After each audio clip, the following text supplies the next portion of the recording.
이름에 있도다. 아멘.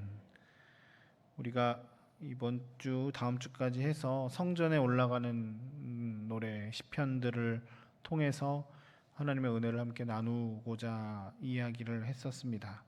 성전에 올라가는 노래는 이스라엘 사람들이 명절, 유월절, 칠칠절, 장막절이나 혹은 특별한 동기로 예루살렘 성전에 올라갈 때 그 올라가는 여정 가운데 불렀었던 찬양들을 모아놓은 시라고 알려져 있습니다.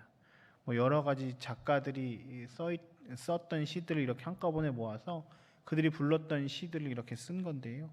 올라가는 동안 그들이 신앙을 고백하는 것, 그리고 하나님을 향한 마음들, 하나님께 집중하려고 하는 그 마음들이 기록되어 있고, 혹은 그 올라가는 과정이 조금 어렵고 힘든데 그 과정 가운데서 새로운 마음을 이렇게 먹고 하나님께 나아가려고 하는 그것들이 되어 있는 시편들이 121편부터 134편까지 있는 성전에 올라가는 노래입니다. 오늘은 특별히 124장 말씀으로 하나님의 은혜를 나누고자 합니다. 124장은 개인적인 다윗의 고백이라고 알려져 있습니다. 개인이 고백했던 하나님을 이렇게 나누면서 이 고백들이 우리 모두의 고백이기에 또 그 시편 성전에 올라가면서 함께 같이 찬양을 한 거죠. 1절부터 5절까지는 질문이 하나님이 나와 함께하지 않으셨다면 이라는 질문으로 해서 개인적인 고백, 그런 것들이 없었으면 우리가 참 큰일 날 뻔했습니다 라고 하는 것고, 6절에서 8절까지는 하나님께서 우리와 함께 하신 것에 대해서 감사와 찬양을 기록하고 있습니다. 말씀을 보면서 두 가지 정도로 고백들을 함께 보면 좋을 것 같습니다. 이게 우리의 고백이기도 하는데요, 하나님 없이는 단 하루도 살아갈 수 없다라는 고백입니다. 오늘 시가 하나님이 우리와 함께 하지 아니하셨더라면, 하나님이 우리 편에 서지 않으셨더라면 우리는 어땠을까라고 하는 질문으로 시가 시작됩니다. 그리고 비참한 일이 벌어졌을 거라고 하는 개인적인 고백들이 이렇게 적혀 있습니다. 다윗 삶에서 보면 늘 우리는 다윗을 동경하고 참 대단하다, 좋은 삶을 살았다라고 이야기하지만 성경에 나와 있는 다윗의 모습은 그렇게 썩 같이 하고 싶은 삶의 여정들이 아닐 때가 많이 있습니다. 골리앗과의 전쟁으로 시작했고, 그의 삶의 굉장히 많은 부분 절대 힘을 가지고 있는 사울 왕에게 쫓겨서 여러 많은 동네를 거의 힘들게 돌아다녔던 생각들이 있습니다. 늘 전쟁의 위협에 노출되어 있었고, 자신의 아들 압살롬과 많은 사람들에 의해서 왕권을 뺏길 위험성도 있었습니다. 자녀들이 다 온전하게 있는 것도 아니고 자기들끼리 나쁜 일들도 많이 했고 죽고 죽이는 일들 또한 있었습니다. 그런 상황들 가운데 다윗이 늘 한결같이 신앙인으로 설 수 있었던 것은 주님과 늘 동행했기 때문입니다. 오늘 다윗은 고백합니다. 주님이 나의 편에 서지 않으셨더라면 나는 벌써 죽었을 것입니다.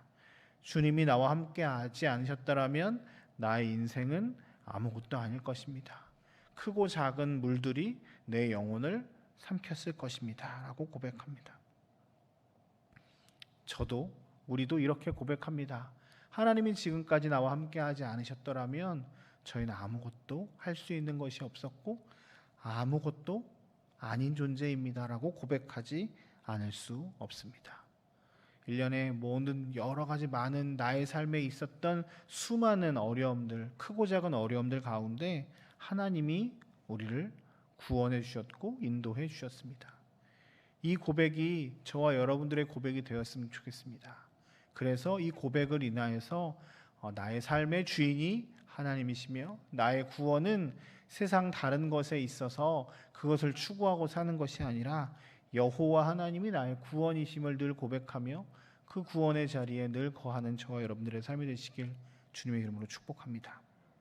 두 번째 말씀을 통해서 깨달을 수 있는 것은요, 이 구원에 대한 감격으로 우리의 삶이 더욱 풍요로워지며 새로운 삶을 살 수 있다는 사실입니다.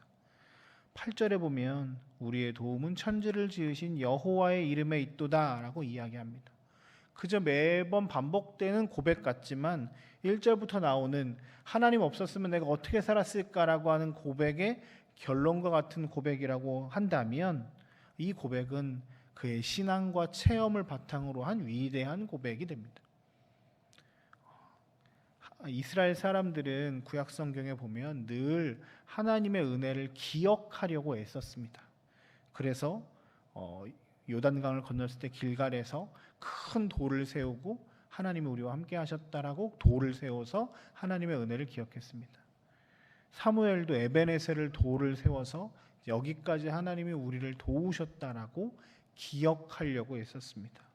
손목에 새기고 문설주에 새기고 여러 많은 방법들을 통해서 그들은 하나님이 우리와 함께 하셨음을, 하나님이 우리의 삶에 우리 민족에게 행하신 놀라운 일들을 기억하려고 했습니다. 왜냐하면 그 기억을 바탕으로 현재의 어려움 혹은 미래의 막막함에 대해서 예전에도 이때에도 하나님이 이렇게 함께 하셨기에, 우리 조상들 아버지 어머니에게도 이렇게 행하셨기에 지금도 행하실 것이고 앞으로도 함께 하실 것이라고 하는 믿음과 소망이 그 위대한 경험에서부터 시작되었기 때문입니다.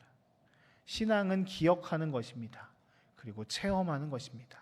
지금 내가 하나님의 은혜를 체험하는 것뿐만 아니라 예전에 있었던 늘 하나님이 나와 함께 하셨던 그것들을 기억하는 것에서부터 시작합니다. 거기에서 믿음이 나오고 미래에 대한 소망이 나오는 것이죠. 오늘 이 아침에 우리가 함께 기도할 때 주님이 지금까지 나와 함께 하셨던 그 수많은 놀라운 일들, 지금까지 함께 하셨던 하나님에 대해서 기억하지 못했고 인지하지 못했는데 오늘 저와 여러분들 삶에 아주 세밀하게 함께 하셨던, 주셨던 놀라운 은혜들이 기억나는 은혜가 있었으면 좋겠습니다.